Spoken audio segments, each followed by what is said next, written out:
Viewer beware, you're in for a scare. Hey guys, it's Stephanie and Anastasia, and today we're going to be talking about The Veil. Now, The Veil came out in 2016 and it was directed by Phil Joannou. We think that's pronounced it's an interesting last name. I haven't seen it before, and it was written by Robert Ben Garrett. So let's just tell a little bit about the movie. If you've ever heard anything about Jonestown, where like Jim Jones had got a whole bunch of people to commit suicide, it's loosely on Jamestown, where you have a charismatic preacher type person that has convinced his flock to commit suicide. Yeah. Okay, jump 25 years after the fact, where there was only one survivor, a little girl. Now she is 25 years older and has been contacted by a filmmaker and her crew to go back to the site to get information. And they actually want... That's a good idea. Right, exactly. And they basically want to find some missing tapes because they found pictures that have cameras. So the lady that is doing the interview is actually a daughter of one of the FBI agents who found the people had committed suicide. They actually went up there to do a raid. They decided to go up there where they meet a creepy farmer. So this is where we're going to kind of start talking about the movie. And did you have any suspicions, like maybe you shouldn't be going here, or were you just like, ever since they contacted her and we found out she was going back there, I was like, no, I see where this is going. So of course they go back there, and it kind of starts going weird as soon as they get there, because she kind of starts seeing like the ghost kind of things of the people that died. And it's not like ghosts, it's more like skeletons, and there's a lot of jump scares in this movie. A lot of jump scares. Like somebody would just be sitting there and something like reaches out and grabs their throat. It's kind of scary. Yeah, that was creepy. Multiple times I jumped because of it. Yeah, she did. I'm easily scared because of jump scares, I'm sorry. So she remembers when she gets there that there is a special area across the lake and leads the people over there, where they actually discover the tapes. They also discover a dead body that belongs to one of the people that followed the guy. What was his name? Jim. Was it Jim? It was Jim. And the body's name was Karen. Oh, yes. Okay, so that actually followed Jim. His name is Jim in the movie, but not Jim Jones. I can't remember what his last name is. Do you remember what his last name was? I don't know. No, okay. I just know his first name was Jim. Yeah, we just know his first name was Jim. And the body was Karen. So they start watching the movies, and they actually find out that Karen is Sarah's daughter. No, that mother. Sarah is... Yeah.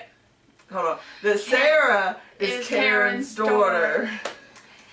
There you go, mother. They're watching the movies where it turns out that Jim had been poisoning himself and possessing other people, or doing other stuff. His spirit could actually go to other people and and then leave that person and go back into his body and wake back up, which was very weird. Yeah, he kept saying at first you're like, oh, okay, he's crazy, but when he would basically poison himself, he would do all these very violent things. We saw when he possessed the lady, it looked like she was in pain at first or something. And when he flipped the whole table, which you wasn't paying attention to that, no. But yeah, at one point, there was just a bell that they expected him to ring or something, but no, he wanted to go the whole way and, make the table fly. And when she's talking about making the table fly, this is his spirit. This wasn't spirit, not this his wasn't him body. Yeah, no, this was just his energy, spirit, whatever. Yeah, after he poisoned himself. Right, after he poisoned himself. Which is very stupid. So there just say Okay. As they're watching the movies, and at certain times when they go off by themselves, they actually do start hearing noises. Mm-hmm. And it's not something like a quiet noise. Everyone in the group is hearing these noises and are kind of like, what's going on? Like, maybe we shouldn't be here. And I will say, like, Sarah, of course, is acting a little bit kooky at this point, where you kind of think, is she in on it? Which, of course, she is. Of course. And it turns out that Jim is actually her dad. Yeah, her father. Yeah. And she had a brother and a sister. I was not surprised at that, actually. I wasn't surprised either. I was like, yeah, this Karen and Jim look a little bit too close to each other. I bet Jim's her dad. Oh, look, Jim's her father. Shocker. Right. So, of course, people are getting possessed left and right. And, yeah. It turns out, okay, big spoiler alert, because we're kind of going to give the big twist of the movie. Mm-hmm. And big twist. Yeah, and some of these chats we don't, and some we do. I feel like in this one, we really wouldn't have a lot to talk about if we didn't. Yeah. Because... So the big plot twist is that the last two videos that is shown, it is shown to like the whole group, but actually only main filmmaker, whose name was Maggie, is the only one that's not possessed at this point, besides Sarah, who has not died and has not been possessed. Throughout the whole thing, like, she's just kooky. She's like crazy. I guess she just knew what she was supposed to do. So they are watching the movies where it actually shows that he was going to poison everyone to kill them, and they actually had antidotes. So one of the people were going to be awake and administer antidotes to everyone because they needed everyone to die to be able to come back to life, to be able to complete the circle, and they were actually going to live forever. Like immortality. Yeah, immortality. Which actually works, because I think we forgot about this, but in the beginning we see a farmer who allows them in. And then during the movie, you see the farmer in the films, and Jim bashes his head with a mallet hammer thing. Right. He was the first person to die. He was the first person to die, and he was, like, Jim brought him back to life, and we see him, like, in the beginning, which and if you have not, like, if you didn't watch it closely, you would have missed that part. But the farmer they see at the beginning to let them in has been alive this whole time, which I find very interesting. So he actually had antidotes. While they were poisoning everyone, Sarah's mom, Karen, got a little upset that they were actually going to poison their children also. A little is an understatement. She was throwing punches. Yeah. So that's why Sarah actually survived, because Karen got her to run off. Mm-hmm. So she was the only one that survived. Now, as soon as Jim had taken the poison himself, he told the lady that was not going to take the poison to be starting to administer the antidotes to the children. Yeah, children's first. The FBI and the police showed up to raid it and shot the lady as she was fixing to administer the antidote to the children. And actually, the FBI and the police were the reason that all of the people actually died, because they were going to come back to life. Yeah.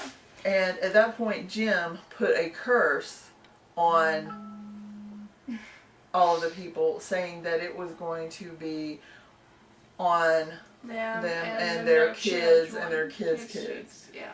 And it turned out Maggie's dad was the one who was like, I think he was the one that shot. Yeah, he was the one that shot. He was the one that shot Sam, the woman who was, like, who didn't take the poison and was planning on giving antidotes to each other.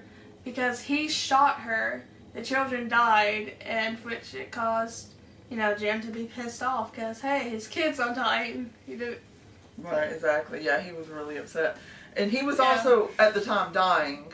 because he had already He taken took the the poison. poison. But he told them, that we will be back, which he was. So, along with everybody else. right. So at the very end of the movie, the police arrive again, and I wasn't sure about this because, let me be honest, I was extremely sleepy throughout this movie. She was. And I was having a lot of trouble until towards the end where it really did start to like pick up. But there's a lot of like space, I feel like, in this movie where there's not anything, and then all of a sudden we have a jump scare which kind of wakes you up. But then there's just a lot of... Woke my heart up a lot. Right, yeah. That there was... And I have no idea what I was going to say. It's okay. Okay. I know what I was going to say. So at the end, the guy that comes with the police, was he a member of the group that had went to go get help? See... Or you don't know either? He was a part of the group with the filmmakers. He was a part of their group. And I don't remember when or if he ever left, but he like seemed to know them because he was like calling out the names, and how else would the... Right, so I don't really... up. So I guess neither one of us knows. But anyway, so this guy comes Sorry up. for not paying attention a lot. We are sleepy. So the guy comes with the police. I'm thinking that he had to be part of the crew and had left, and we just kind of missed that part. Is what I'm talking. But we did have like Lily kind of running in because we had her downstairs to like avoid the horror movie thing, but she would run in and like want a popsicle, so we'd have to get up and get her a popsicle. So I'm sorry about that. But anyway, the police show up. And this is the only part of the movie that kind of pissed me off because we did not get to see any action. Like, they blacked out. It blacked out. You just heard noises. You and heard gunshots and screams, and I was just like, are they seriously gonna be like this? And I was scared that they were gonna end it like that. Like, you're gonna literally leave us in the dark. So the dark goes away, and thankfully. and you see Jim and his family standing, and you see all the cops dead, and then he was like, rise up, and made this big long speech about how they're going to be immortal. All they need is enough stuff, basically. Right, yeah, a lot of evil stuff where you got, because originally throughout the movie he'd kind of been talking like Christian-like, and then until the very end it was very like demonic, like he was, I think at one point he said unholy lord or something. Right, yeah, I think, it was not Christian, but like throughout the other part of the movie, because he was talking about Jesus and stuff. And the nails that held him against the cross and stuff. Yeah, so, but at the end, there was no Christian going on at the end. And he basically said that they were going to be soul eaters, so I guess they actually have to kill people. Yeah, his words, I just remember, he said dark soul eaters. Right. So he's self-aware that they're going to be evil. Right. So I think he knew the whole time, and he was just he knew since tricking people. I think he had to have known since he died like twice already. Yeah. He probably knew from the beginning, but I mean, I guess. I think he had to like pretend, oh yes, this is the Lord's way, because some of the people were like, oh yes, wouldn't have gone willingly if they knew the real intention for it. Exactly. And also, like, there's the question of Sarah, who has not died. So exactly, that one, I literally questioned her about that. That was like... Right. So either she has, and we just didn't see it, or I'm pretty sure he will kill her and make her immortal at some point, I'm assuming. But she would have her own body. Because the only reason why they don't have their own bodies is because the FBI agents showed up. Or they would have had their own bodies, just like the farmer. For 25 years, he still looked the same. Exactly the same. Yeah, he looked exactly the same. So I think Anastasia enjoyed this movie a lot more than I did. I think she really, really liked it. There were several times in the movie that she was like, oh, this is great. I think I enjoyed it. I would have enjoyed it more if I wasn't sleepy. And, I don't know. I enjoyed it, but it wasn't high up on my list. Like, I really, really enjoyed It Follows and We're Still Here a lot more. Where I think I enjoyed We're Still Here a lot more than you did. Yeah. Yeah. Well, I think you enjoyed this one. I did like We're Still Here. It's just like you said about this movie, it's not my top favorite. Right. Both kind of like different genres of movies. I like possessions and ghosts and stuff, and you just like gory stuff. I don't just like gory stuff. I'm not saying that, but yeah, I like find footage movies a lot, and this kind of had like the bonus part that it did have some found footage in it, but it wasn't shaky like a found footage normally is, you know? Yeah. So that was kind of interesting. But overall, like, I would definitely say this movie is worth watching. It's better than some of the movies that we've already talked about. So yeah, I would definitely say this is worth watching. It's on Netflix. Usually I mentioned that at the first, but I didn't. But yeah, it is on Netflix, so go check that out. You should, yes. I would definitely say try not to watch it when you're sleepy, because there is some parts in it that kind of go slow for me. And I think that's why I didn't enjoy it as much. Where, like, it follows stuff like starts happening really quick. We're Still Here. Like, stuff like starts happening really quick. Right. And it takes a while. But the build up for it is like really worth it. Yeah, it is. I mean, it's definitely one to watch, because I think it's interesting and you don't see a lot of what's happening.